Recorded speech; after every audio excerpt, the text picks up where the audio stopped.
How horrifying it is when a woman, 6 months pregnant, gaunt from constant hunger and thirst, stands in the middle of the most luxurious gala in Los Angeles, and her own husband orders his mistress to dump an entire bucket of ice-cold champagne over her head, right in front of hundreds of wealthy people who are mocking her and live streaming it all.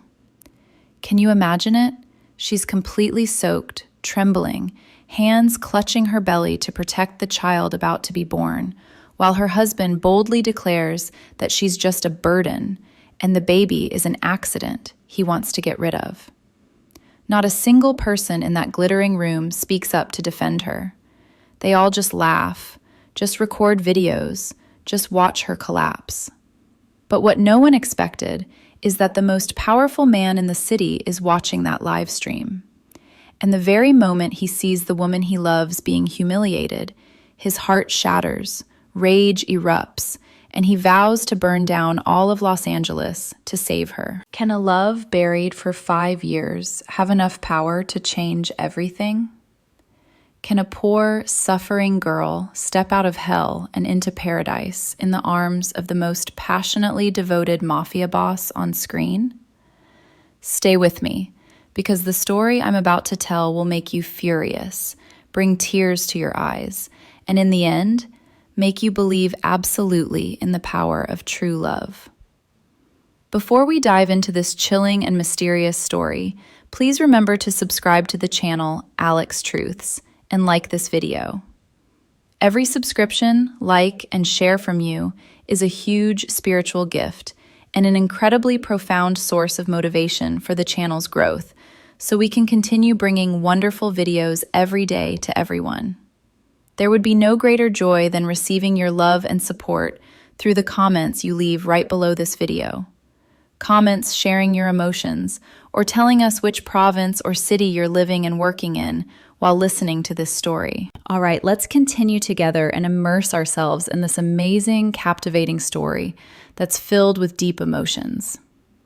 My name is Emily Harper, and by October of the year 2025, I had come to understand that hardship in Los Angeles could grind a person down until there was almost nothing left to grind. I was 28 years old, but the mirror in the cracked bathroom of my tiny studio apartment in South Central showed someone older. Thin shoulders, hollow cheeks, dark circles under my eyes from too many sleepless nights. I worked double shifts as a waitress at Rose's Diner on Figueroa Street, a small family-owned spot with faded red booths, formica counters, and the constant smell of strong coffee, pancakes, and chorizo breakfast plates. The tips were never enough, and the rent on my one-room place was always late. Poverty had become my constant companion. The apartment was barely 400 square feet, with peeling paint, a hot plate instead of a real stove, and windows that rattled whenever the Santa Ana winds blew. On the coldest nights, I slept in my coat and 2 sweaters, curled under a threadbare blanket, shivering until morning. Food was whatever I could afford: ramen packets, day-old bread from the diner, or the occasional leftover burger a kind customer didn't finish. My body had grown frail, malnourished, my hands sometimes shaking when I carried heavy trays. Sleep was rare, worry kept me awake. How to pay the overdue electric bill, how to stretch $10 until the next paycheck, how to hide the growing bump under my apron as the baby inside me demanded more than I could give. I had no family left. My mother had passed years ago from an illness we couldn't afford to treat properly, and my father had vanished when I was still a child. Friends had slowly drifted away when survival left no room for anything else. I clung to 2 small things for comfort: an old silver locket my mother had given me, holding faded photos of us together, and a dream of one day buying my child a genuine Dodgers baseball glove. Something normal, something American, something that spoke of Little League games and sunny afternoons far from the struggle. 5 years earlier, everything had felt possible. I was 23 then, still holding on to hope. That was when I met Vincent Russo, Vinny to those closest to him. He was already a powerful figure in the shadowed corners of Los Angeles, a fair-skinned Italian-American who had built an empire, controlling construction unions across the city, underground card rooms in Koreatown, and quiet protection for businesses from downtown to the valley. Money flowed to him in rivers. Private drivers in black Escalades, a sprawling modern mansion high in the Hollywood Hills with floor-to-ceiling windows overlooking the endless glitter of the city lights. Tailored suits that cost more than I made in months.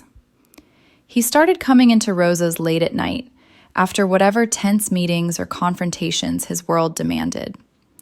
We would talk for hours once the diner emptied, about simple things like the Dodgers' playoff chances, the best taco trucks in East LA, or the way the sunset painted the skyline orange. His smile was rare, but when it came, it was real. And in those quiet moments, he wasn't the feared Mafia boss. He was just Vinny, carrying burdens he rarely named. Our connection caught fire quickly. Stolen conversations turning into lingering touches, then passionate nights in a discreet hotel off Sunset when he could steal away. I saw the man beneath the power, the deep remorse in his eyes when he spoke in vague terms about debts that could never be repaid, the gnawing guilt over choices that kept him awake, the violent emotional war inside him between the empire he commanded and the gentler life he sometimes dared to imagine. His world was dangerous. Rival crews, Armenian power brokers from Glendale, remnants of old East Side gangs, or ambitious newcomers from the Inland Empire, constantly tested his territory. There were tense standoffs in dimly lit parking structures near LAX, heated exchanges outside clubs on Hollywood Boulevard, bold drive-bys that never quite escalated because Vinny and his brothers, Antonio, the cold strategist, Marco, the tech-savvy intel gatherer, and Luca, the fiercely protective hothead, always stayed one step ahead. Vinny pulled away from me in the end, convinced his life would only drag me into darkness. "You deserve sunlight, Emily," he had whispered the last night we were together, voice breaking. "Not my shadows." Heartbroken, I married Derek Harper a year later, hoping for ordinary stability. Derek was a mid-level property developer with smooth talk and big promises. At first, he seemed like safety, but the charm faded fast, replaced by cold indifference and control, leaving me to struggle alone more often than not. Then, 2 years ago, on one desperate rainy night when Derek had stormed out after another fight, I ran into Vinny again at the diner. The old spark exploded into something unstoppable, years of longing and regret pouring out in a single, overwhelming night of passion. I discovered I was pregnant soon after, but kept it secret from both men. Derek would have resented the child. Vinny's enemies would have seen it as weakness. I chose silence, enduring everything alone as my poverty deepened. Medical appointments skipped, body weakening, nights spent clutching my locket and whispering apologies to the tiny life inside me. By October of 2025, the weight of it all pressed harder than ever. The baby was growing, my tips shrinking as my pace slowed, eviction notices piling up. Humiliation came in waves, begging the diner owner for advances, accepting pitying extra dollars slipped across the counter, feeling eyes linger on my thin frame and rounded belly with unspoken judgment. What I didn't know was that Vinny's brothers had never stopped watching from a distance. Luca, especially, had quietly sent anonymous envelopes of cash over the years, enough to cover rent when I was at my lowest, driven by his own guilt over the dangers of their life. And Vinny himself wrestled nightly with torment far deeper than I could imagine. Consuming remorse for abandoning me, violent inner conflict between his ruthless empire and the love that had never faded, guilt that clawed at him every time he pictured me struggling alone. From the moment quiet whispers reached him about my pregnancy, that love had surged back with overwhelming, passionate intensity, a fierce, all-consuming force that became the center of his every thought. Life, though, seemed determined to punish me further. One late October evening, as downtown traffic roared outside the diner windows, Derek showed up angry and demanding money I didn't have. He grabbed my arm hard in front of customers, shouting about my mistakes and burdens. I stumbled, dizziness crashing over me, sharp pain flaring in my side as I instinctively protected my belly. Shock and fear numbed me. Confusion swirled as tears stung my eyes. Why did the world keep taking until there was nothing left?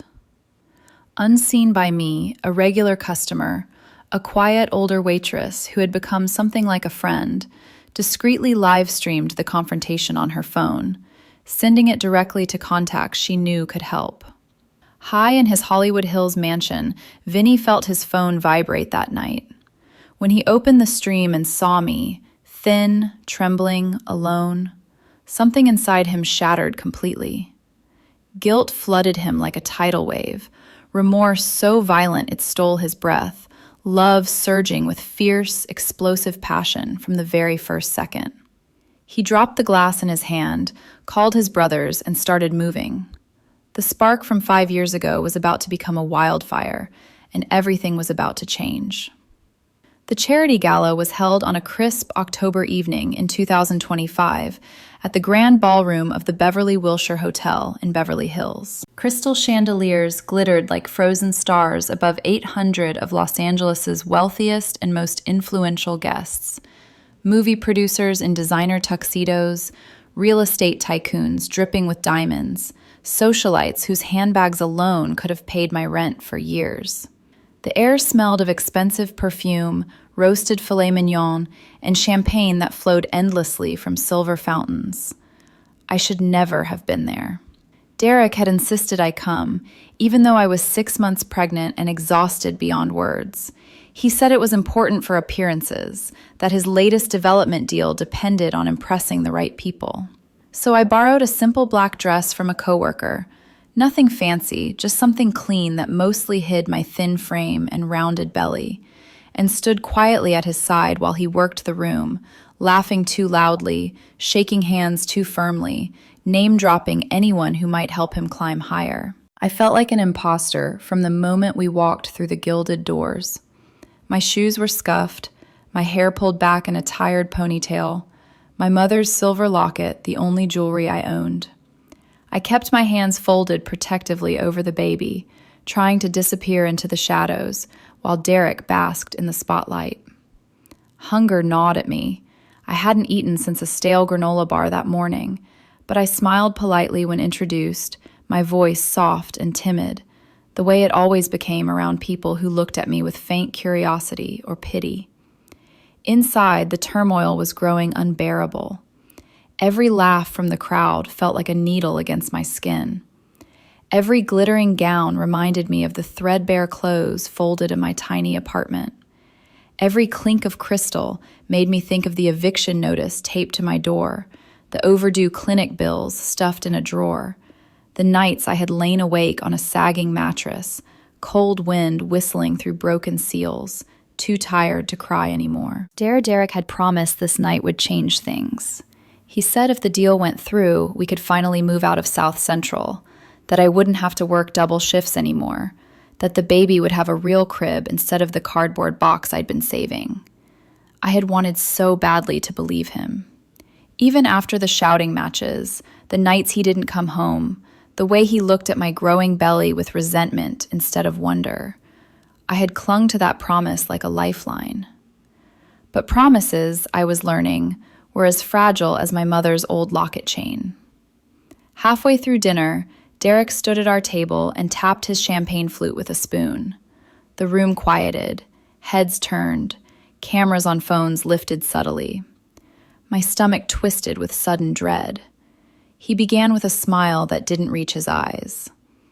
"I want to thank everyone for being here tonight," he said smoothly. "This has been a landmark year for me professionally, and I owe much of that to finally shedding the burdens that were holding me back." A polite murmur rippled through the crowd. I felt the first cold trickle of fear. Derek turned toward me, and the smile sharpened.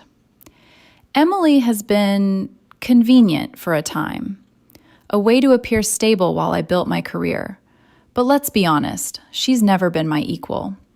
A waitress from South Central, scraping by on tips, bringing nothing but neediness, and now this unexpected pregnancy? He gestured dismissively at my belly. It's time I move forward with someone who matches my vision. Someone like Lana Brooks. Lana stepped forward from a nearby table, sleek in a crimson gown that probably cost more than I earned in a year. She slipped her arm through Derek's possessively, her perfect red lips curving in triumph. The room erupted in whispers, some shocked, many amused. I sat frozen, breath trapped in my chest. The words hit like physical blows, each one stripping away another layer of the fragile hope I had nursed. My hands trembled over the baby. A wave of dizziness washed over me. The chandelier lights blurred into streaks. I tried to stand, but my legs felt numb, balance slipping. Derek wasn't finished. His voice carried clearly over the growing buzz. I endured the poverty, the constant begging for money, the embarrassment of being tied to someone so ordinary. But tonight marks the end of that chapter. Several guests actually laughed, soft, sophisticated chuckles that cut deeper than any shout. Phones rose higher now, recording openly. Tears burned my eyes, but I refused to let them fall. Not here, not in front of them. I found my voice somehow, small and shaking. Derek, please, we're married. This is our child. The words came out timid, almost pleading, the way I had learned to speak when asking for extensions on bills or extra hours at the diner. He laughed outright. Married? A mistake I'm finally correcting. And that child? Not part of my future. The room spun. Pain flared sharp in my chest. Not physical, but something deeper, tearing violently at everything I had tried to hold together. Confusion flooded me. How had I missed this? How had I let myself believe I deserved anything better? Horror crept in as I realized every person here was watching my destruction like entertainment. Across the city, high in his Hollywood Hills mansion, Vincent Russo was finishing a tense meeting with his brothers when his phone lit up with an urgent message from Marco. A live stream link. Marco's text read only, "Rosa's regular sent this. You need to see it now." Vinny opened the video. The sight of me, thin, pale, sitting alone while Derek publicly dismantled my life, hit him like a bullet to the chest. Guilt, already a constant companion, exploded into something savage. Remorse clawed at him with red-hot talons. Every night he had stayed away to protect me. Every dollar Luca had anonymously sent because Vinny couldn't bear to face his own cowardice. Every moment he had let me suffer alone. Violent conflict raged inside him. Rage at Derek. Rage at himself. Rage at the world that had forced me into such misery. But beneath the fury, something even stronger surged. Love. Not the gentle kind. A fierce, burning, overwhelming passion that had never truly died. Seeing me now, vulnerable, humiliated, yet still clutching that small locket for strength, ignited it into an inferno.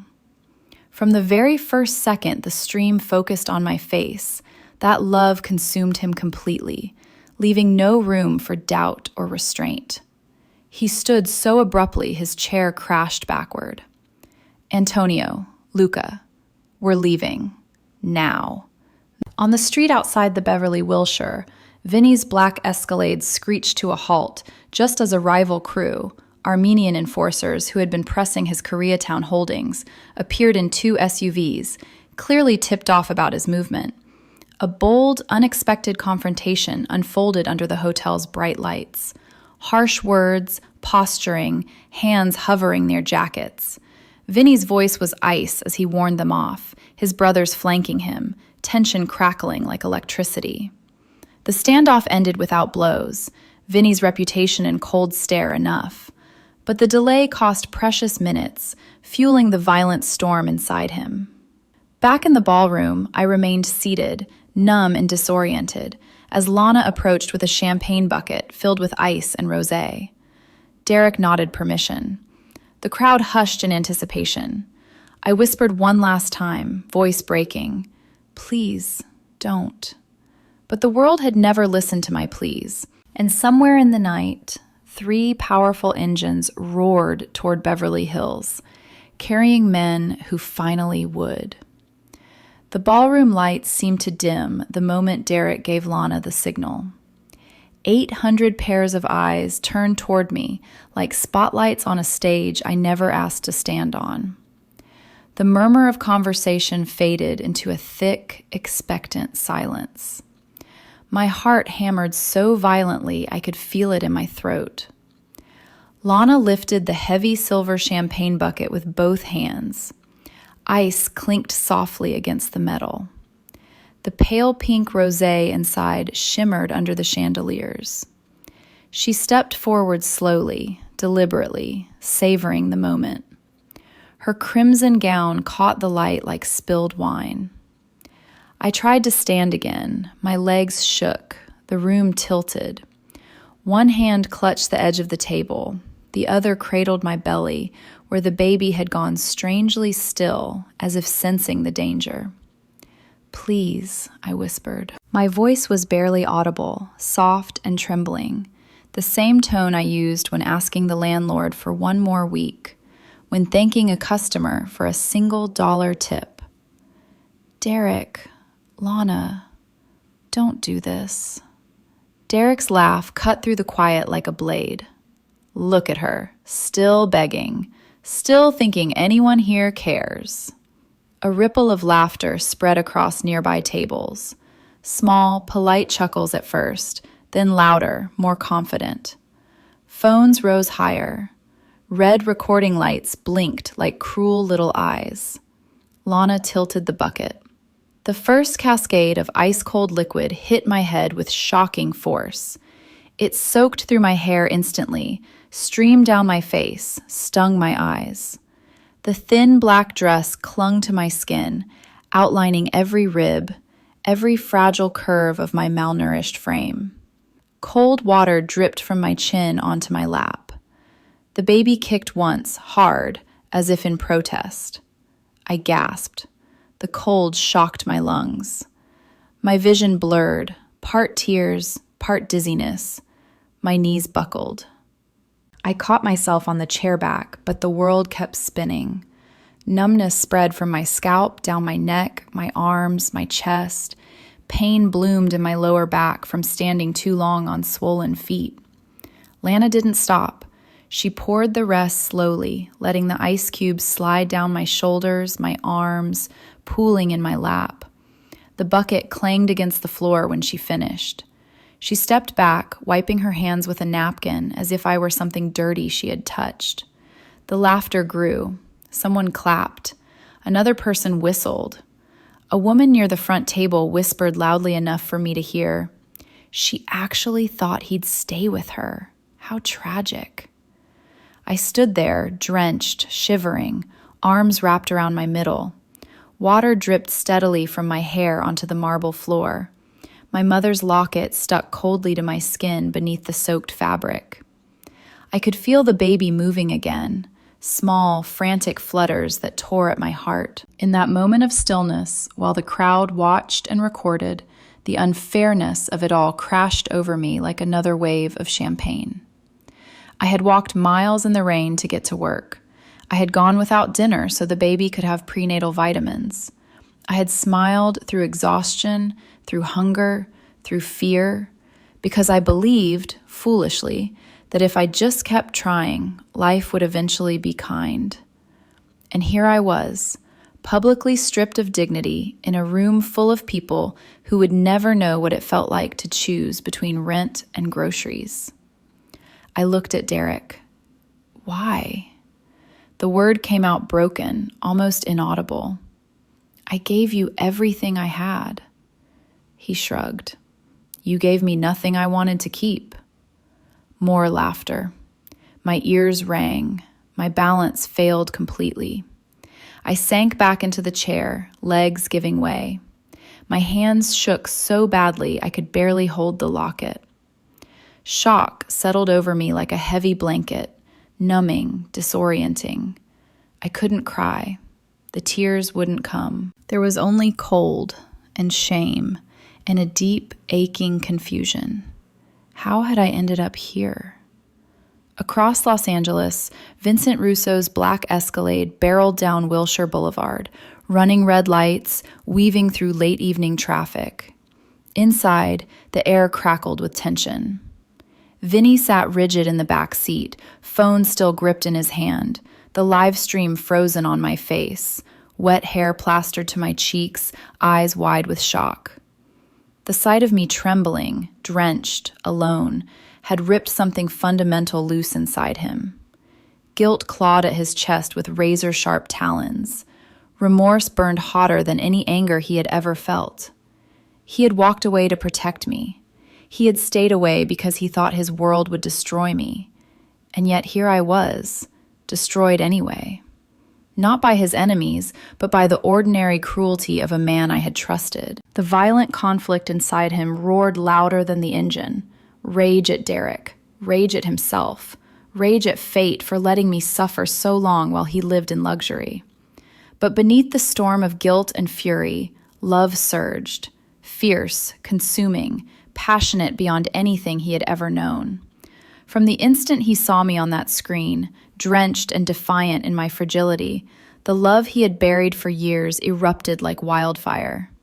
It was not gentle. It was not patient. It was burning, overwhelming, absolute.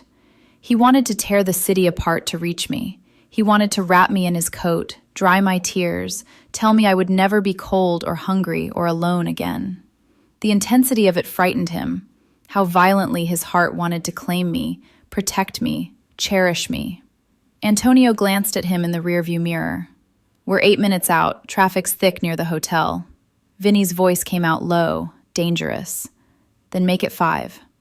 2 blocks from the Beverly Wilshire, they hit trouble. 3 black SUVs, Armenian crew members who had been circling his territory for weeks, pulled out from a side street and blocked the intersection.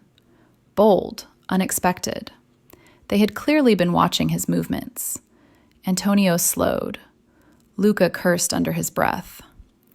Marco's fingers flew across his phone, already calling backup. Vinny didn't wait. He stepped out of the Escalade into the glow of streetlights. The rival leader, a tall man named Aram, got out too, smirking. Russo, heard you were in a hurry tonight. Vinny's voice was ice. Move your cars, I won't ask twice. Aram laughed. You think you own these streets? We've got business too. A tense standoff followed, harsh words exchanged, hands hovering near jackets but never drawing. Vinny's presence alone carried weight. His reputation did the rest. After 30 agonizing seconds, Aram raised a hand. The SUVs pulled back. Vinny returned to the vehicle without another word. Inside, his hands shook, not from fear, but from the sheer force of emotion tearing through him. Every second wasted here was another second I spent humiliated. The guilt was suffocating. Back in the ballroom, I sat motionless, dripping, staring at the floor. A waiter had placed a white cloth napkin beside me. Whether out of kindness or pity, I didn't know. I didn't touch it. What was the point? My dress was ruined. My pride was in pieces. My heart felt like it had been cracked open and left bleeding on the marble. A woman at the next table leaned toward her companion and whispered loudly, "Poor thing. She really thought she belonged here." Another absurd, unfair twist. The same waiter who brought the napkin now approached Derek with a fresh bucket of champagne. Derek waved it away, grinning. No need. The show's over. I closed my eyes. The cold seeped deeper into my bones. The baby kicked again, weakly this time. Fear spiked through the numbness. Was the baby okay? Was I hurting it by staying here, by not running? I didn't know how much more I could endure. But outside, 3 powerful engines roared closer. 3 men who had watched from the shadows for years were finally coming. And the man who loved me with a passion that could burn down cities was leading them. The laughter lingered in the air long after the champagne stopped dripping. It echoed off the high ceilings of the Beverly Wilshire ballroom, bouncing back to me in cruel waves. I sat motionless in the soaked chair, water pooling beneath me on the polished marble floor. My thin dress clung like a second freezing skin. Ice cubes melted slowly against my collarbone. My hair hung in heavy, cold strands across my face. No one came forward. No one offered a towel, a coat, a kind word. 800 guests, people who spent more on one evening than I earned in months, simply watched. Some with amusement. Some with faint discomfort they quickly hid behind champagne flutes. A few turned away, embarrassed, but still did nothing. I was utterly alone. The baby shifted inside me, a small, restless movement that sent a fresh stab of fear through the numbness. I pressed both trembling hands to my belly, whispering silently, "I'm sorry, little one. I'm so sorry." My body, already weakened from too many skipped meals and sleepless nights on a lumpy mattress with wind whistling through cracked windows, now shook uncontrollably from cold and shock. In the quiet that followed Lana's performance, memories flooded me without mercy. Nights curled on the floor of my tiny South Central studio because the bed frame had broken and I couldn't afford a new one. Days when the only food in the cupboard was a single packet of instant oatmeal saved for the baby. The humiliation of standing in line at the county clinic, thin coat pulled tight, praying no one from the diner would see me. Tears finally came, silent, hot, mixing with the cold water on my cheeks. I didn't wipe them away. What difference would it make? I thought of my mother's locket, now soaked and heavy against my chest. She had worn it every day until the illness took her. She had believed in kindness, in second chances, in love that didn't demand perfection. I had tried to carry that belief forward, and look where it had led me. Confusion swirled with the dizziness. How had I misread Derek so completely? How had I mistaken indifference for patience, resentment for sacrifice? The unfairness of it clawed at my chest. I had given him every scrap of loyalty I possessed. I had worked until my feet bled in worn-out shoes. I had gone hungry so he could network at expensive dinners. And in return, he had chosen this public execution of whatever dignity I had left. A waiter finally approached, hesitant. He held out a small stack of white napkins. I looked up at him, eyes blurred. His face showed pity, nothing more. I took one napkin with shaking fingers, whispered a soft "thank you," the way I always did when someone showed the smallest mercy. He nodded awkwardly and retreated. Even pity felt humiliating tonight. Across the city, Vincent Russo's convoy raced through the streets of Beverly Hills. The earlier standoff with the Armenian crew had cost minutes he couldn't spare, and the delay fed the violent storm inside him. In the lead Escalade, Vinny stared out the tinted window, jaw clenched so tight it ached. The live stream still played in his mind on endless repeat. The champagne pouring over my head, my small gasp, the way I folded in on myself to protect the child. Every frame carved deeper into his heart. Guilt had become a living thing, gnawing, relentless. He had built an empire of wealth and power. The Hollywood Hills mansion with its infinity pool and panoramic views, private jets on standby, vaults filled with cash from construction contracts and quiet protection deals. And yet, he had left the woman he loved to starve in a crumbling studio apartment. He had convinced himself distance was mercy. Now he saw it for what it was, cowardice dressed as nobility. Remorse burned hotter with every block they passed. He pictured me walking miles to work in threadbare shoes, pictured the empty cupboards, the cold nights, the fear in my eyes when bills came due. all while he dined on steak and aged whiskey in rooms with temperature perfectly controlled.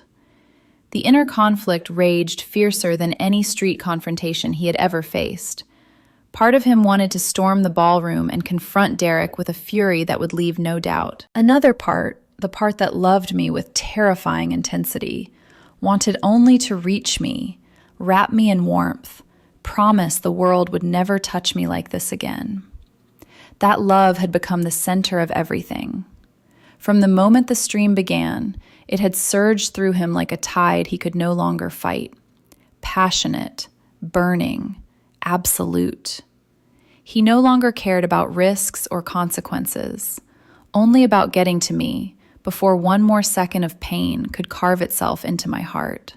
Another unexpected obstacle appeared as they turned onto Rodeo Drive. Two unmarked sedans, likely sent by a rival East Side faction smelling blood in the water, cut across their path, forcing Antonio to brake hard. Men stepped out, posturing, voices raised in challenge. Luca leaned out the window, words sharp and threatening. Antonio kept the engine running. Vinny's patience snapped. He stepped into the street himself, coat open despite the October chill, eyes locked on the lead rival. The confrontation was brief but electric. Harsh warnings exchanged, boundaries restated, power asserted without a single hand raised.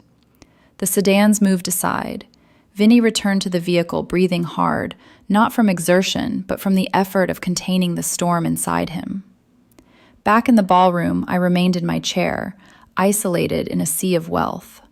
A security guard finally approached, not to help, but to murmur that perhaps I should leave through the service exit to avoid further disturbance. The implication clear, my presence was now an embarrassment to the event. I tried to stand. My legs betrayed me.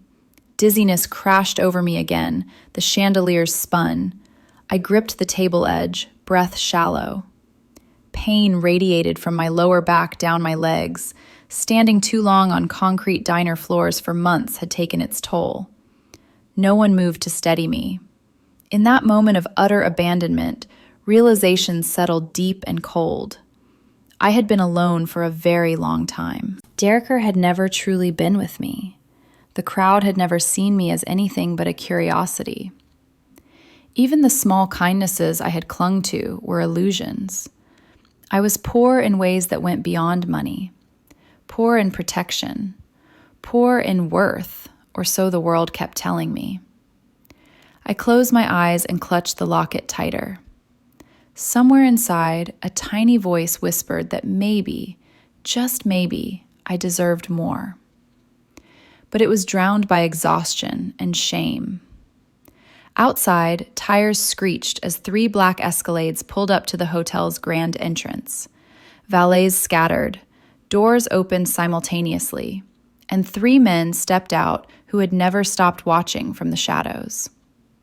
The air itself seemed to shift.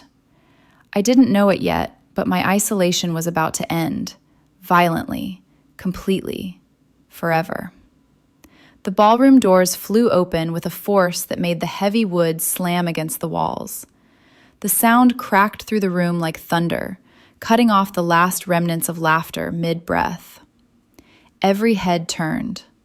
The string quartet on the raised dais stopped playing so abruptly that a violin string twanged in protest. 3 men strode in. They moved with a presence that seemed to pull the air tighter around them.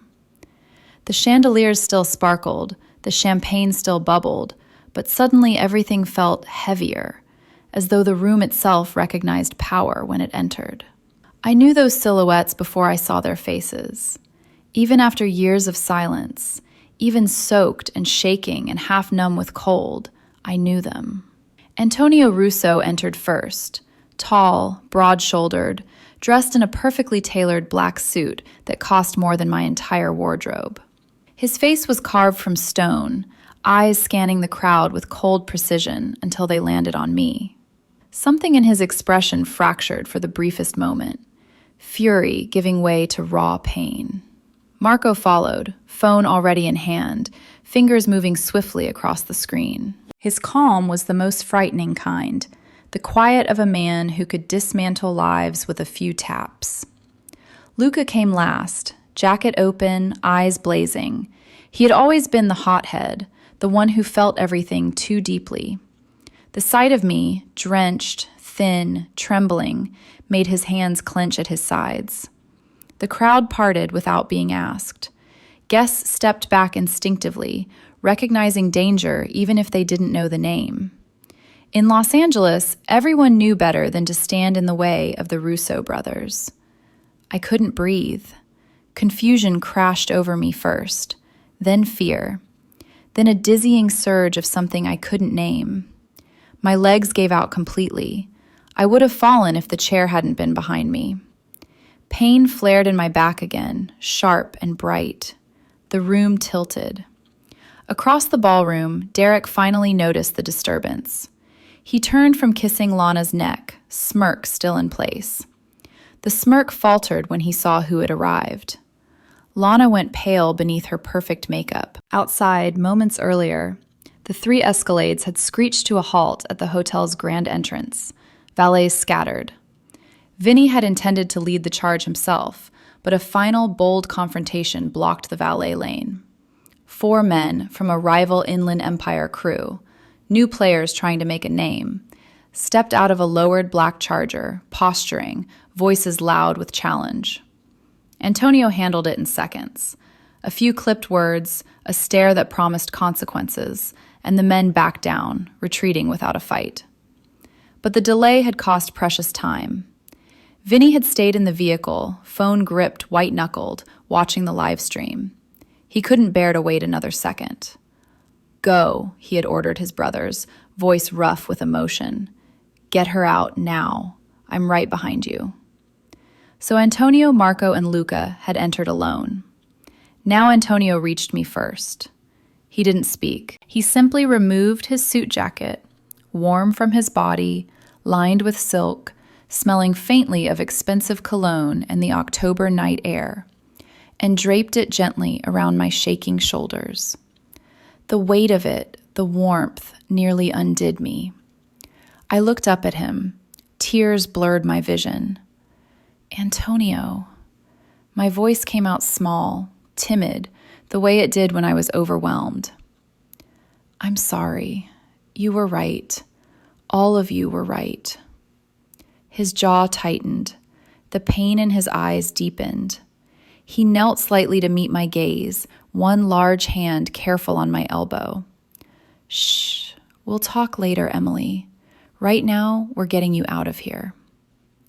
Marco appeared at my other side, pocketing his phone. "Dr. Ramirez is waiting in the car. She'll check you and the baby."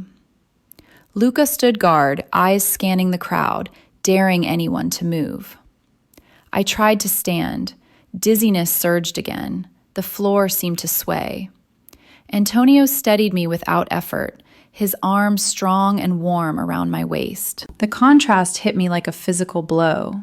His tailored strength against my fragile, malnourished frame. His wealth, evident in every detail of his clothing, his watch, the quiet authority he carried, against the soaked, borrowed dress clinging to my thin body. I felt small, powerless. But for the first time in years, not alone. Guests whispered frantically now. Phones were still up, recording. Someone near the back murmured, "That's the Russos. The Russos are here." Derek finally found his voice. He stepped forward, trying for bravado. "Who the hell do you think you are? This is a private event. Security." Marco's calm voice cut him off. "Security works for us tonight. I just acquired the hotel's management contract. As of 5 minutes ago, everyone here answers to me." Derek's mouth opened, closed. Lana clutched his arm, confidence evaporating. Antonio guided me toward the exit. I leaned on him heavily, legs unsteady. Every step sent fresh pain through my back and feet. The crowd parted wider. No one met my eyes now. I glanced back once. Derek's face had gone ashen. Lana looked ready to flee. But I couldn't focus on them. The warmth of Antonio's jacket, the steady strength of his arm, These small things were unraveling me. Tears came harder. I had spent years telling myself I didn't need anyone. Years enduring cold nights, empty cupboards, the slow erosion of hope. And now, suddenly, protection had arrived in the form of 3 men I had once pushed away. The unfairness of the evening pressed heavier. The champagne still poured for others while I dripped on marble. The laughter that had mocked me now silenced by fear. The way wealth and power could rewrite a room in seconds while poverty had kept me silent for years. We reached the doors. Cool October air rushed in, carrying the scent of Beverly Hills gardens. 3 black Escalades idled at the curb, engines running. Dr. Ramirez, a kind-faced woman I vaguely remembered from years ago, waited beside the middle vehicle, medical bag in hand. Luca opened the door.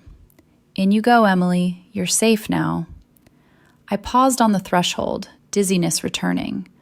The world felt unreal. Shock and confusion swirled with something warmer, something almost like relief. But fear lingered too. Fear of what came next. Fear that this rescue was another illusion. Antonio helped me into the warm leather interior. The seat enveloped me like a hug. Heat blasted gently from hidden vents. A soft blanket appeared, cashmere, impossibly luxurious, draped over my lap by Marco. I clutched Antonio's jacket tighter. Where's Vinny?"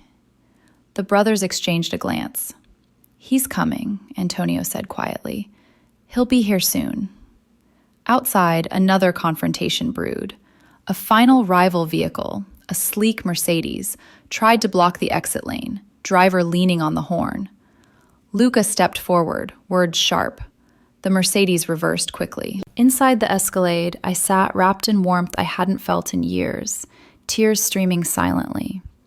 The baby moved again, stronger now, as if sensing safety. The doors closed. The vehicle pulled away from the hotel. Behind us, the ballroom remained frozen in stunned silence. And somewhere close, racing through the city with a heart torn open by guilt, remorse, and love so fierce it burned, Vincent Russo was coming for me. The night had only just begun to change. The Escalade door closed with a soft, solid thunk that sealed out the world. For the first time in what felt like hours, the laughter stopped echoing in my ears. The warmth inside the vehicle wrapped around me like something I had forgotten existed. Gentle heat flowing from hidden vents, the scent of fine leather, the quiet hum of a powerful engine. I sat huddled in the back seat, Antonio's suit jacket still around my shoulders, the cashmere blanket pulled up to my chin. My soaked dress clung coldly beneath it all, but the shivering began to ease. Dr. Ramirez sat beside me, her face calm and kind, medical bag open on her lap. She spoke softly, asking permission before touching my wrist to check my pulse, before placing a warm hand on my belly to feel the baby. "You're safe now, Emily," she said. "Both of you are going to be just fine." Her words should have comforted me. Instead, they brought fresh tears. Safe. I couldn't remember the last time I had felt anything close to it. Marco drove. Antonio sat in the front passenger seat, speaking quietly into his phone. Luca rode in the third row behind me, silent but watchful. The city lights blurred past the tinted windows, Beverly Hills giving way to Wilshire, then the familiar sprawl of Los Angeles stretching toward the hills. I stared at my reflection in the dark glass, hair plastered to my forehead, face pale and thin, eyes red-rimmed. The woman looking back seemed like a stranger, someone who had endured too much for too long. I thought of the tiny studio waiting for me in South Central, the sagging mattress, the empty refrigerator, the stack of unpaid bills, the single bulb that flickered when the wind blew hard. I thought of the nights I had lain awake, listening to sirens, hand on my belly, whispering promises to a child who deserved so much better than the life I could give. Unfair didn't begin to cover it. Dr. Ramirez finished her examination. "The baby's heartbeat is strong," she said gently. "You're dehydrated and exhausted, but nothing that rest and proper care won't fix. We'll get fluids into you soon." I nodded mutely. My voice felt lost somewhere deep inside. Luca leaned forward, his voice low and careful. "We're taking you to the house in the hills, Emily. You'll be comfortable there. No one will bother you." The house in the hills. Vinny's mansion. I had never seen it, but I had imagined it 1,000 times during lonely shifts at the diner. Imagined warmth, space, safety. Now the thought brought a new wave of dizziness. Confusion tangled with fear. Why were they doing this? After years of silence, after I had chosen Derek, after I had shut them out, why now? I turned toward Antonio. I don't understand. My voice came out soft, timid, the way it did when I was overwhelmed by kindness I didn't think I deserved. "Why are you here?" Antonio met my eyes in the rearview mirror. His expression softened, but pain lingered in the lines around his mouth. "Because you're family, Emily. You always were. And family doesn't leave family to drown." Family. The word pierced me. I had no one left. No parents, no siblings, no one who claimed me. And yet these 3 men, powerful, wealthy beyond my imagination, were risking their night, their reputation, their safety for me. The unfairness twisted deeper. All those years I had struggled alone, believing no one cared. All those cold nights, empty cupboards, skipped meals, while they had watched from a distance, helpless because I had pushed them away. Tears spilled again. I wiped them with the sleeve of Antonio's jacket, ashamed of the wetness on such expensive fabric. Outside, the convoy moved swiftly through the city. But Los Angeles never slept, and neither did its rivalries. Near La Brea, 2 sleek black sedans appeared suddenly in the side mirrors. Drivers from a Glendale-based crew that had been testing Russo territory for weeks. They pulled alongside aggressively, windows down, shouts carrying over the traffic noise. A bold challenge on a public street. Marco didn't slow. Antonio rolled his window down just enough to exchange sharp words. Luca's hand rested on the door handle, body tense. The standoff lasted less than a minute. Harsh warnings, a flash of recognition when the rivals saw who they were facing. Then the sedans fell back. But the delay added another layer of tension to the air inside our vehicle. I watched it all through the window, heart pounding. This was Vinny's world, the one he had tried to shield me from. Danger that followed even a simple drive across town. And yet here I was, wrapped in their protection, while they faced it for my sake. The contrast tore at me. Their wealth, the bullet-resistant glass, the smooth ride, the quiet power of engines that cost more than my lifetime earnings. My poverty, the soaked dress, the thin body trembling beneath borrowed warmth, the knowledge that tomorrow I would have returned to an empty apartment and an eviction notice if they hadn't come. Dr. Ramirez offered me a bottle of water, imported, chilled, the label in a language I didn't recognize. I took it with shaking hands, whispering, "Thank you." The first sip felt like heaven. I hadn't realized how parched I was. Marco glanced back. "We'll be home in 10 minutes. Home. He said it so naturally, as if the Hollywood Hills mansion could ever be my home. I closed my eyes for a moment. The baby moved again, stronger, reassured by warmth and hydration. A small kick against my palm. I pressed my hand there, tears slipping silently. Another confrontation flared as we turned onto a quieter boulevard in the hills. A single motorcycle, scout for a different faction, roared up alongside, rider gesturing threateningly. Antonio handled it with a single raised hand and a look that carried across the distance. The motorcycle peeled away. Each incident heightened the suspense, but also deepened my awareness of the price they paid to protect me. They moved through the city like kings, yet danger shadowed every turn. We finally climbed the winding private road into the Hollywood Hills. Gates opened automatically. The mansion appeared, modern, sprawling, lit softly against the night sky. Floor-to-ceiling windows glowed with warm light. A fountain murmured in the courtyard. The Escalades pulled into a heated garage larger than my entire apartment building.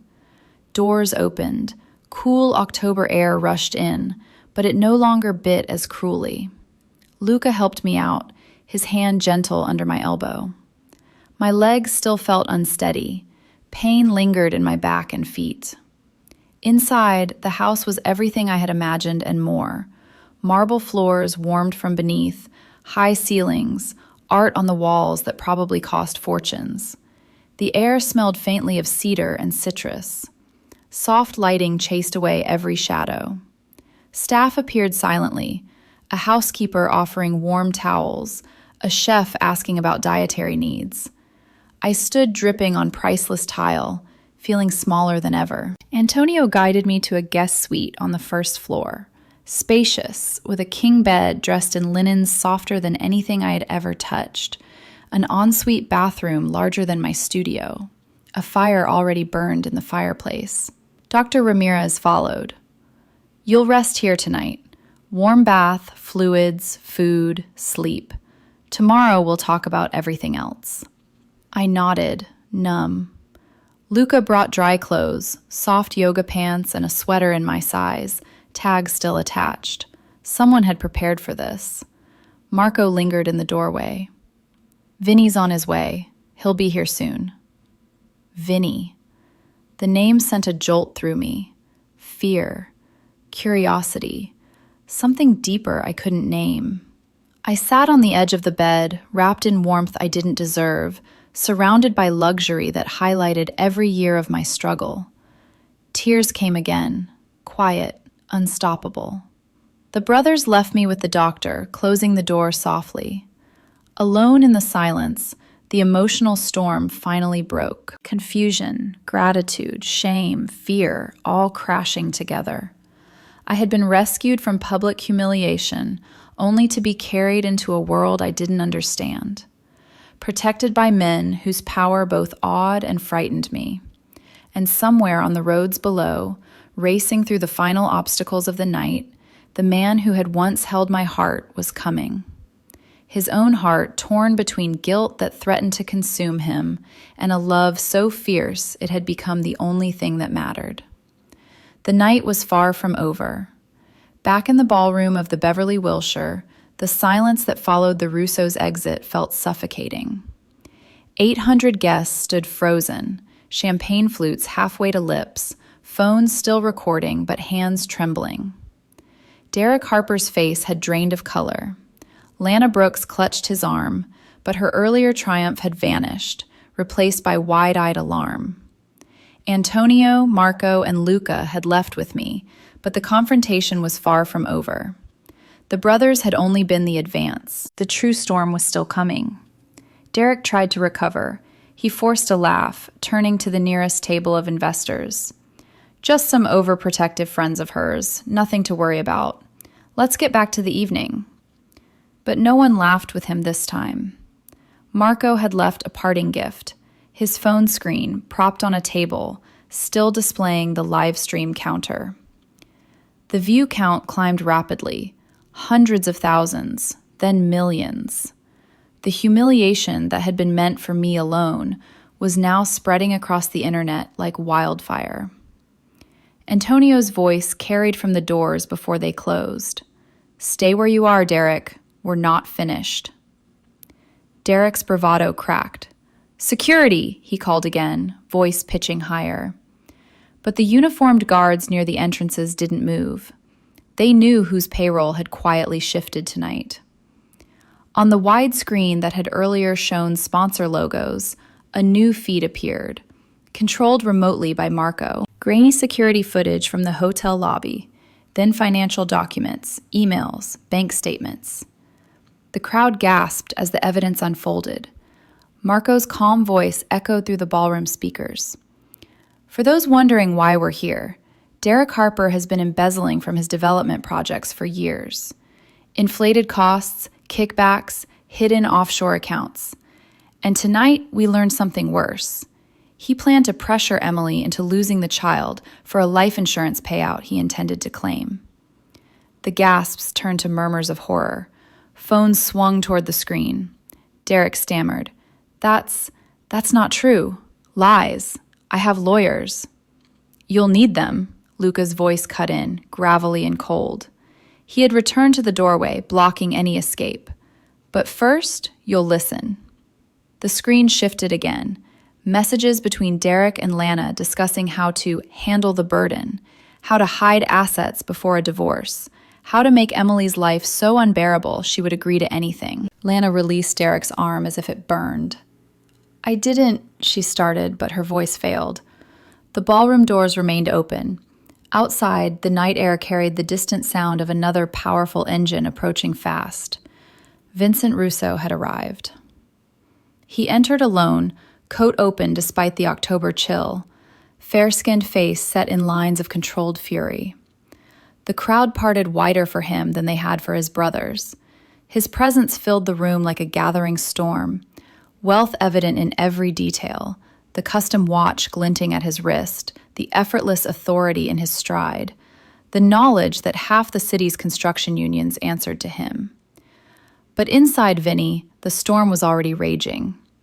Seeing the ballroom, still glittering, still filled with people who had laughed while I suffered, ignited fresh guilt. Remorse clawed deeper. Every luxury he owned a reminder of what I had lacked. The violent conflict in his heart roared. Part of him wanted to destroy everything in sight. The stronger part wanted only to be with me, to erase every tear. Love burned brightest of all. Passionate, overwhelming, absolute. Knowing I was now safe in his home, wrapped in warmth, did nothing to dim it. If anything, it intensified. Fierce protectiveness mixed with desperate need to make amends. He walked straight to Derek. Derek backed up a step. "Russo, this is private business. Emily and I..." Vinny's voice was low, lethal. "You lost the right to speak her name the moment you humiliated her." He turned to the crowd, addressing them directly. "You watched a pregnant woman, a woman who has worked double shifts, gone hungry, endured cold nights in a crumbling apartment, be publicly degraded. Some of you laughed, some recorded. None of you helped. That makes you complicit." Shame rippled through the room. Heads lowered, phones dropped.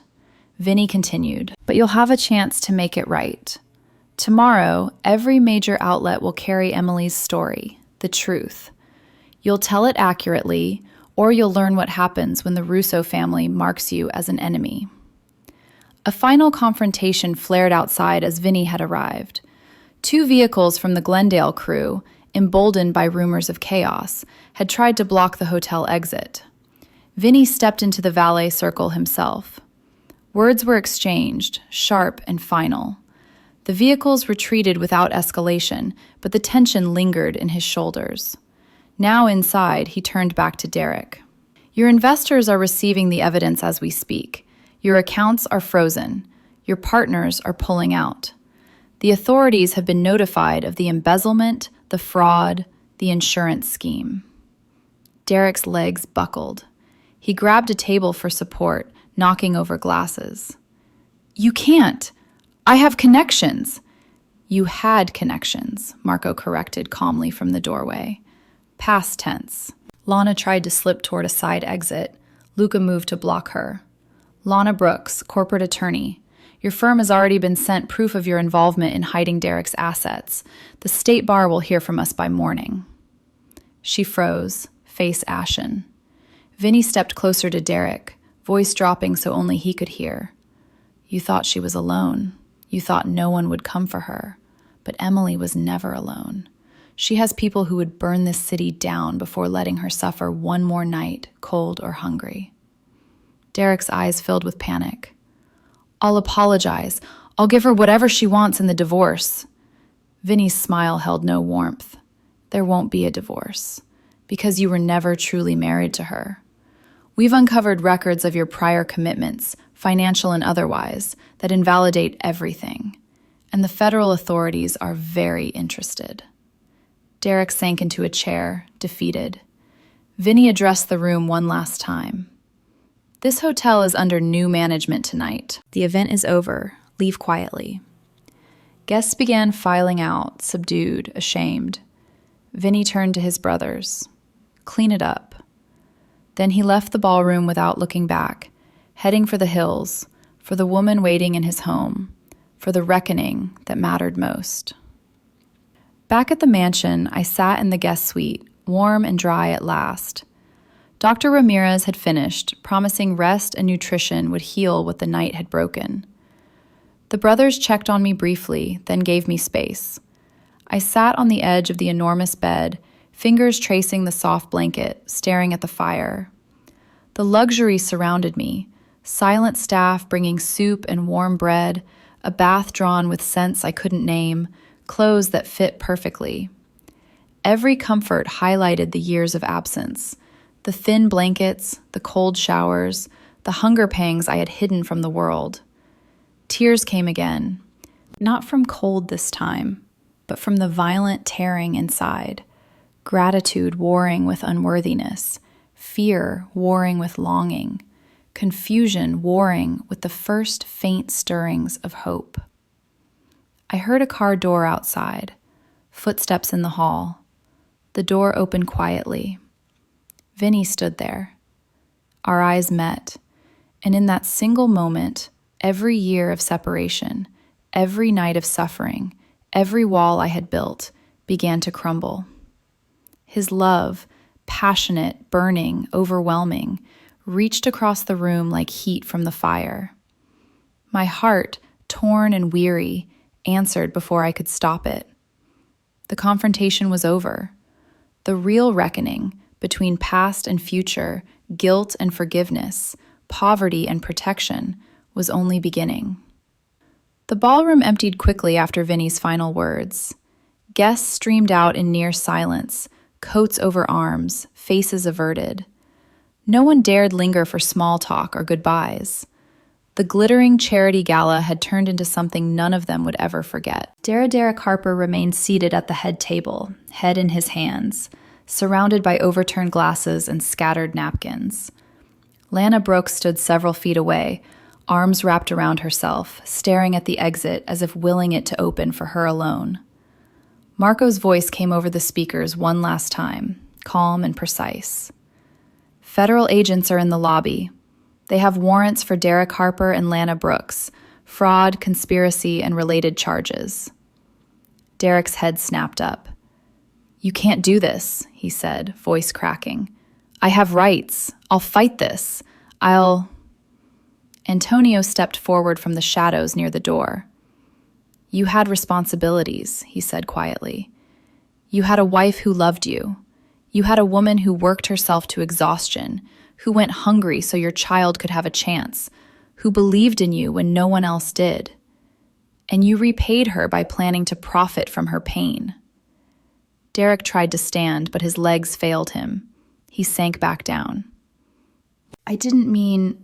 It wasn't supposed to go this far." Luca moved closer, voice low and hard. "You meant every second of it. We have the messages, the insurance applications, the offshore accounts you set up with Lana's help. It's all documented."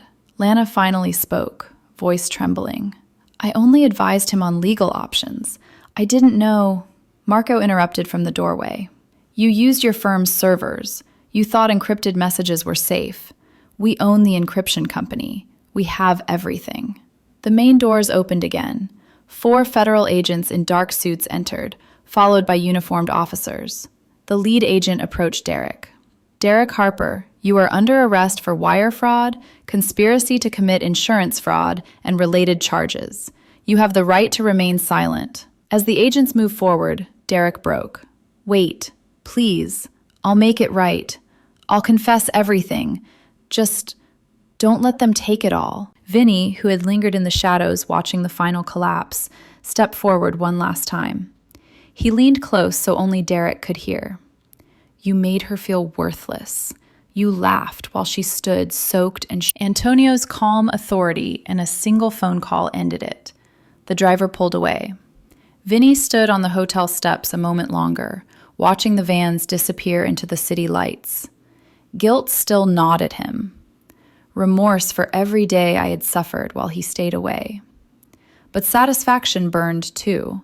Justice, swift and complete. His phone buzzed, a message from Marco. "She's resting. Doctor says she and the baby are stable. Waiting for you." Vinny's heart twisted. Love surged again, fierce, passionate, all-consuming. The thought of me safe in his home, wrapped in warmth after years of cold nights, both healed and wounded him. He climbed into his waiting Escalade. The drive up into the Hollywood Hills felt endless. Back at the mansion, I sat by the fireplace in the guest suite, wrapped in the soft sweater and pants someone had provided. A tray of food, warm soup, fresh bread, fruit, sat mostly untouched beside me. My stomach churned too much from emotion to accept much. The luxury pressed in from every side, the crackle of real wood in the fireplace, the thick carpet under my bare feet, the enormous bed turned down with pillows that probably cost more than my monthly rent. Every comfort reminded me of absence, the thin blanket in my studio, the hot plate meals, the nights I had fallen asleep hungry with wind rattling the windows. I clutched my mother's locket, thumb tracing the worn silver. Tears came in quiet waves. The events of the night replayed relentlessly, the champagne pouring cold over my head, the laughter, the isolation. Then the doors opening, the brothers arriving, the swift reversal. Unfairness still stung. All those years I had believed no one would come. All those times I had whispered to the baby that we would make it on our own. And now, rescued, protected, surrounded by wealth I could never have imagined. Confusion and fear lingered. What would tomorrow bring? Could I accept this new reality? Did I deserve it? The door opened softly. Vinny stood there. He looked exhausted, suit rumpled, eyes shadowed, but the moment our gazes met, something electric passed between us. He crossed the room in 3 strides and dropped to his knees in front of me. "Emily," he said, voice rough with everything he carried. "I'm so sorry." The apology broke something open inside me. Tears spilled faster. He took my hands gently, careful, as if I might break. His were warm, strong, calloused from a life I only partly understood. "I saw the stream," he continued, "every second, and it destroyed me. Knowing you suffered like that, alone, while his voice caught. "I walked away to protect you.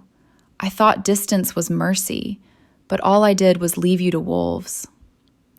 I shook my head, words tumbling out, soft and timid. "You couldn't have known. I chose Derek. I pushed everyone away." "No." His grip tightened slightly. "You deserved protection.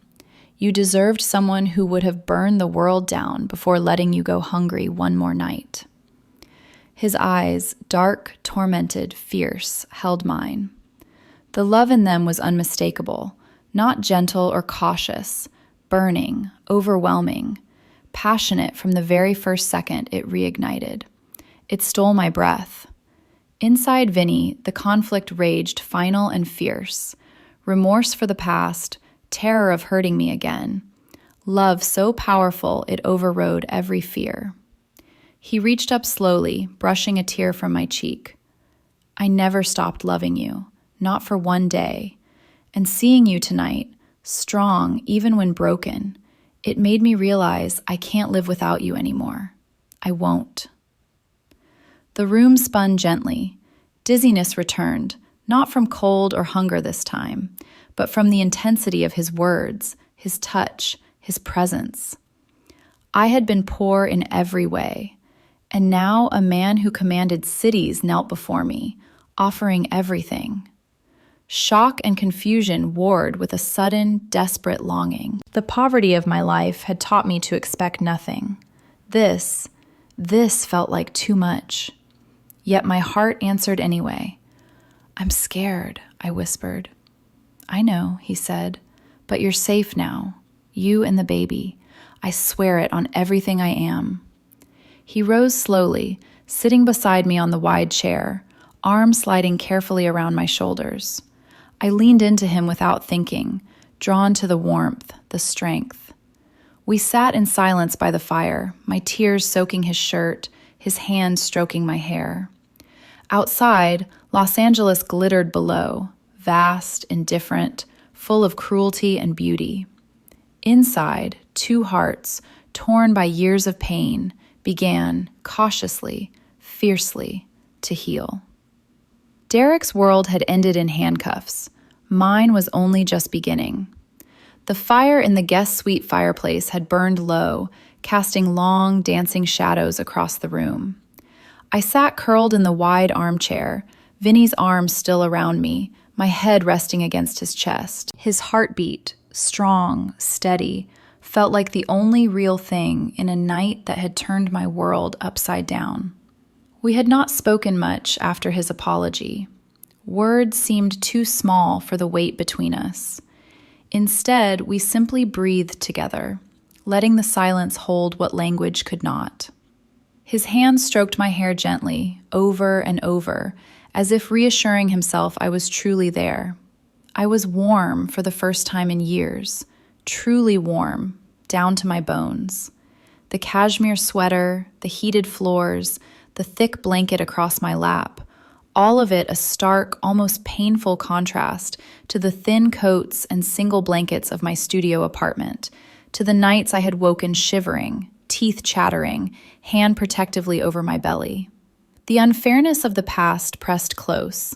The skipped meals, the overdue rent, the humiliation of accepting charity tips with lowered eyes, all while Vinny lived in this quiet palace of wealth, private staff, endless space, security gates that kept the world out. Yet here he was, holding me as if I were the most precious thing he had ever touched. His guilt was a living presence in the room. I felt it in the tightness of his embrace, in the way his breath caught whenever I shifted. Remorse poured from him in waves. Every small movement seemed to remind him of what he had allowed me to endure. "I should have come sooner," he whispered finally, voice rough. "I knew you were struggling. Luca sent money anonymously, but I stayed away. I told myself it was for your safety. But the truth is, I was afraid you'd hate me for the life I lead, afraid I'd ruin you." I lifted my head to look at him. His eyes, dark, tormented, met mine. The love in them was overwhelming, not soft or cautious, fierce, burning, passionate from the very first moment it had reignited hours ago, and growing stronger with every breath. It stole what little air I had left. "I could never hate you," I said softly, timidly. "I tried to forget you. I married Derek thinking I could build something safe, but I never stopped." My voice broke. "I never stopped loving you either." The confession hung between us. Something shattered in Vinny's expression, relief, pain, joy, all at once. He cupped my face gently, thumbs brushing away tears I hadn't realized were falling. "Then I'm not letting you go again," he said, voice low and fierce. "Not ever." He leaned in slowly, giving me time to pull away. I didn't. Our lips met, tentative at first, then desperate. Years of separation, longing, regret poured into that kiss. It was not gentle. It was explosive, passionate, intense, consuming. His hands trembled against my skin. Mine clutched his shirt as if anchoring myself to reality. The kiss deepened. Heat flared between us, chasing away the last chill of the night. When we finally broke apart, breathing hard, foreheads resting together, the world felt irrevocably changed. "I'm going to fix this," he whispered against my lips. "All of it. The past, the pain. You'll never want for anything again. You and the baby, you're my family now." Family. The word sent fresh tears spilling. I had been so alone, so poor in every sense. And now this man, this powerful, wealthy man whose love burned like wildfire, was offering me everything. Shock rippled through me, confusion, fear that it was too much, too fast. But beneath it all, a fierce, answering love surged back, passionate, overwhelming, matching his. We kissed again, slower this time, but no less intense. His arms wrapped fully around me, careful of my belly, pulling me onto his lap. I melted into him, letting the warmth, the safety, the love wash over every cold memory. Outside, the city lights glittered far below. Inside, by the dying fire, two broken hearts began to beat as one. Later, minutes or hours, I couldn't tell, the door opened quietly. Antonio stepped in, pausing at the sight of us. His expression softened.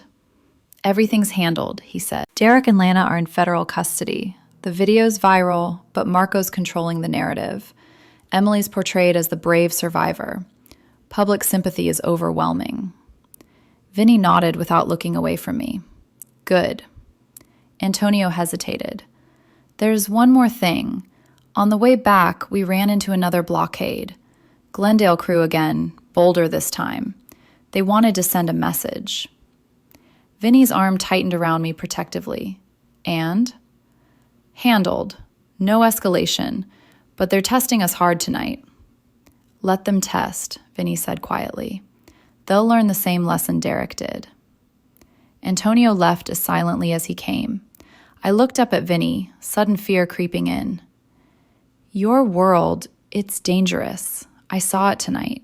The confrontations, the threats. I can't lose you now that I've found you again." He kissed my forehead. "You won't. I've spent years building power to protect what's mine. And you are mine, Emily, in every way that matters. I'll shield you from all of it." His words were a vow, fierce, absolute. We stayed by the fire until it burned to embers. He carried me to the bed when exhaustion finally claimed me, tucking me in with a tenderness that belied his strength. He lay beside me, fully clothed, holding me close. Sleep came, deep, dreamless, safe. When I woke hours later, dawn light filtered through floor-to-ceiling windows. Vinny was still there, watching me, eyes soft with wonder. "Good morning," he whispered. I smiled, small, shy, but real. "Good morning." He brushed hair from my face. "I have something for you." From his pocket, he drew a small velvet box. Inside lay a new silver locket, larger than my mother's, engraved with delicate vines. He opened it to reveal two empty spaces. "For pictures," he said. "One of you and the baby, one of all three of us, when she's born." Tears filled my eyes again. He fastened it around my neck, beside my mother's old one.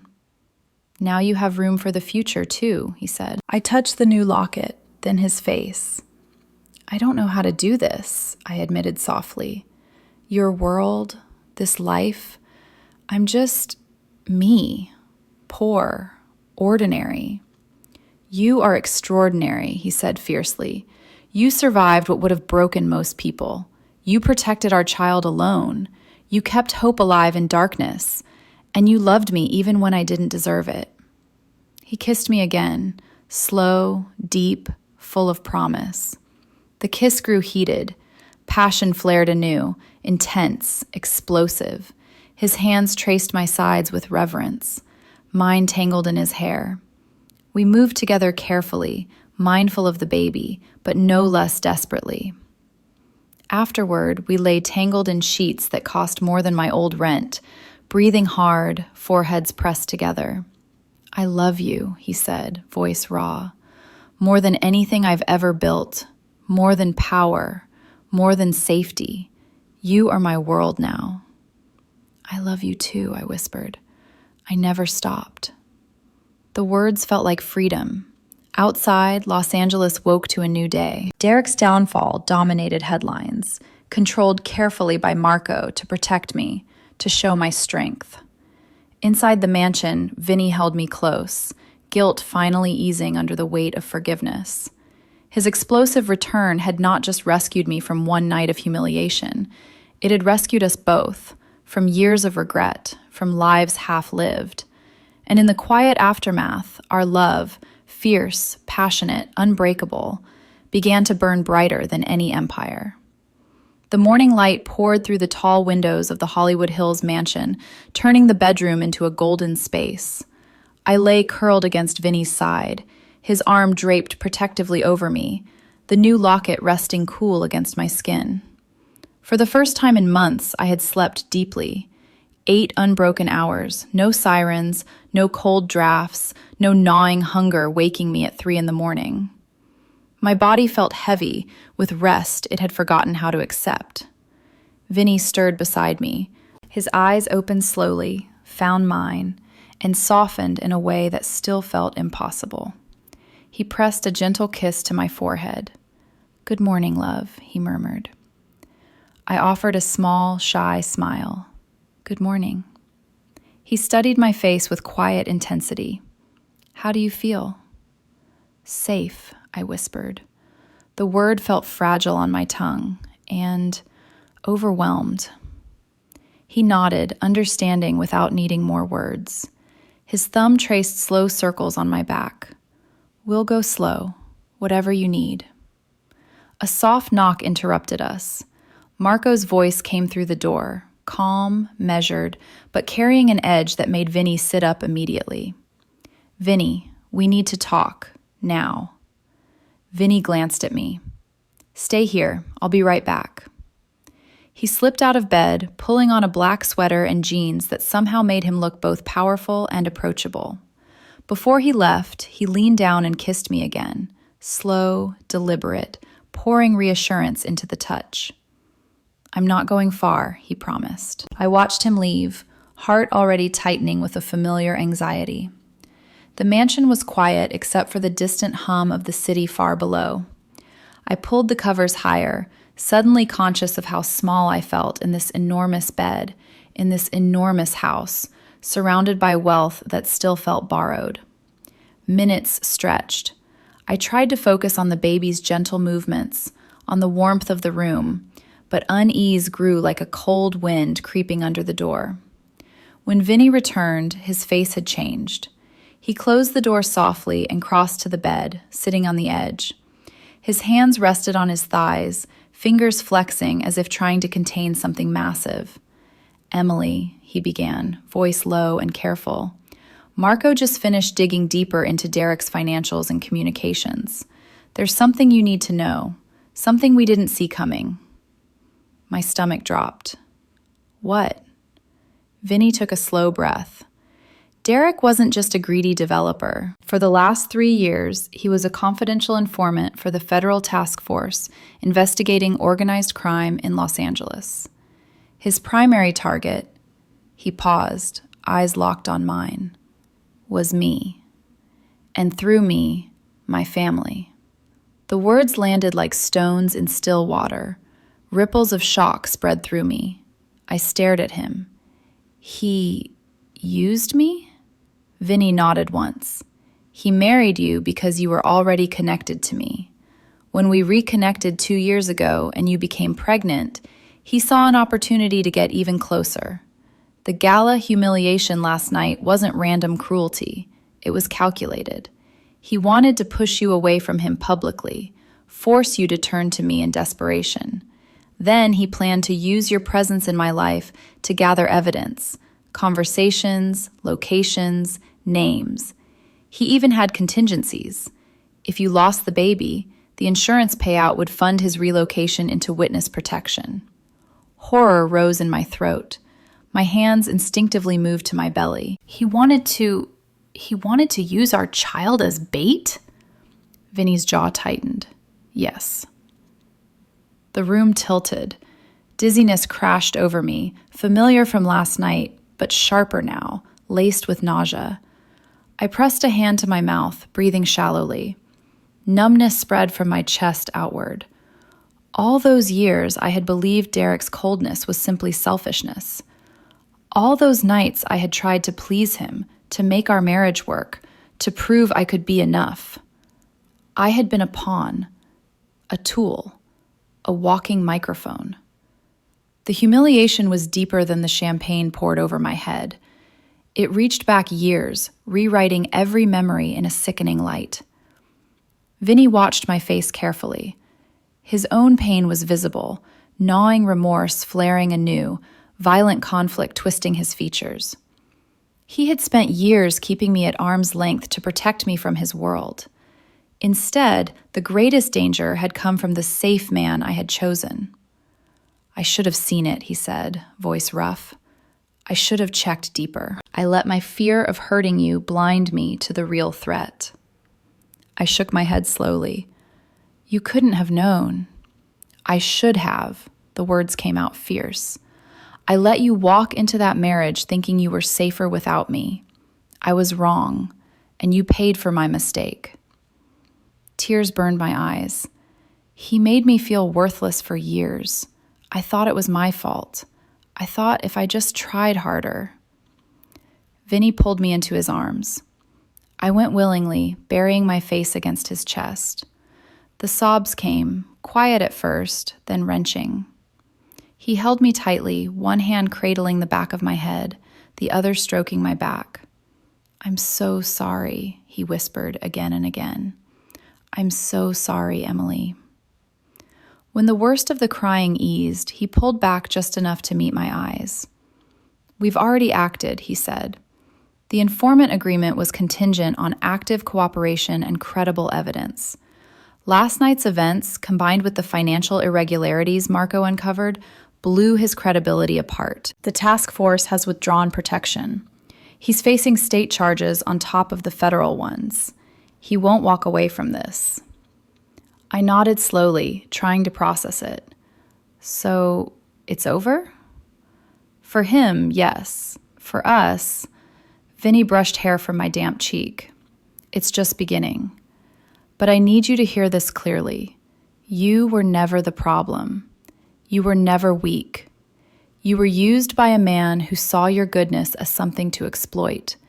And I swear to you, on everything I am, that no one will ever use you again." His love burned in his eyes, fierce, protective, passionate.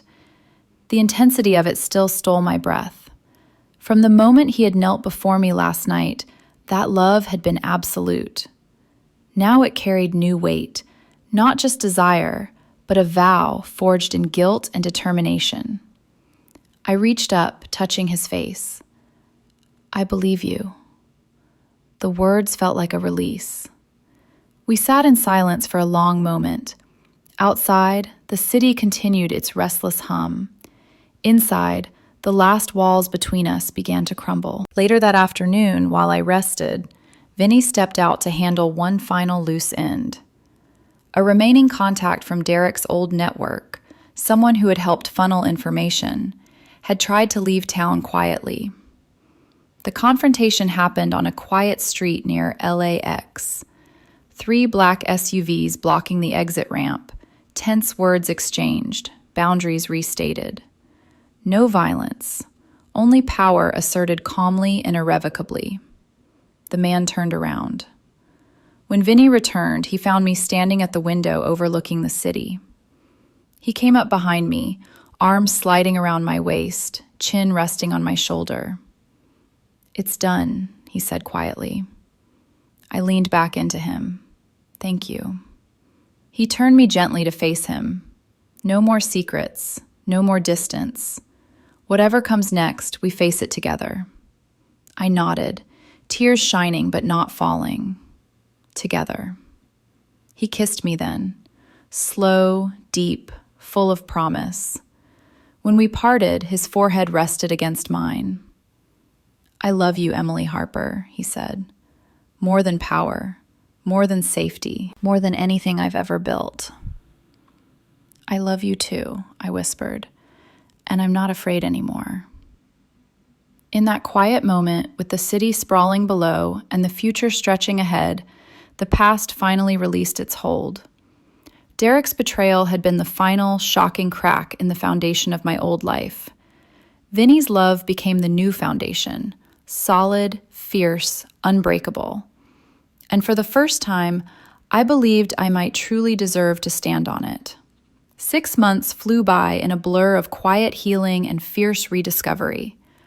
By late April of the following year, our daughter entered the world in a private birthing suite overlooking the Pacific Ocean. Isabella Rose Russo, with Vinny's dark hair and my wide gray eyes.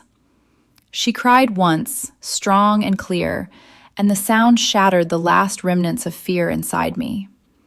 Vinny stood beside the bed the entire time, holding my hand, whispering encouragement, tears tracking silently down his face when the doctor placed her in his arms. In that moment, the powerful man who commanded Los Angeles streets looked utterly undone, overwhelmed by a love deeper than any empire he had built. We named her Isabella for the strength I had somehow found, and Rose for the beauty that had bloomed from ashes. The mansion in the Hollywood Hills became our true home. The guest suite turned into a nursery painted soft cream and sage, filled with books and plush toys, and a genuine Dodgers baseball glove waiting on a shelf for the day her tiny hands would be big enough. Staff moved quietly through the halls, preparing meals I no longer had to count pennies for. Fresh fruit, warm bread, rich soups that nourished both body and soul. My old life felt like a distant nightmare. The cold studio apartment with its rattling windows and empty cupboards, the nights I had curled around my belly to share what little warmth I had, the humiliation of choosing between medicine and rent. All of it faded beneath the steady light of safety and plenty. Yet the contrast never stopped moving me. Every time I walked barefoot across heated marble floors, every time I opened a refrigerator filled with food, every time I watched Vinny cradle our daughter against his expensive shirt without a thought for stains, my heart ached with gratitude and lingering disbelief. How had I, once so desperately poor, come to this? Vinny felt it too. His remorse never fully left him. On quiet evenings, when Isabella slept, he would pull me close and whisper apologies into my hair. For the years he stayed away, for the suffering he couldn't prevent, for the danger his world still carried. But he turned that remorse into action. Slowly, deliberately, he began shifting his empire. Construction unions remained strong, but the riskier ventures quietly dissolved. Legitimate developments rose in their place. Affordable housing projects in neighborhoods like the one I had struggled in, community centers with after-school programs, scholarships for single mothers pursuing education. He never spoke of it publicly, but I knew. Every groundbreaking ceremony he attended without fanfare was another step toward the man he wanted to be for us. Our love grew fiercer with every passing day. Late nights on the rooftop terrace overlooking the glittering city became sacred, talking until dawn, laughing over small memories, making love under the stars with an intensity that never dimmed. His touch was always careful of old fears, yet passionate enough to chase them away. My once timid voice grew stronger in his presence. My guarded heart opened fully. We married quietly one October evening, 2 years after the night that changed everything, on the mansion's wide terrace as the sun set over the ocean. Antonio, Marco, and Luca stood as witnesses, eyes suspiciously bright. I wore a simple ivory dress that flowed over curves now softened by good food and rest. Vinny wore the same black suit from the gala night, reclaimed and redeemed.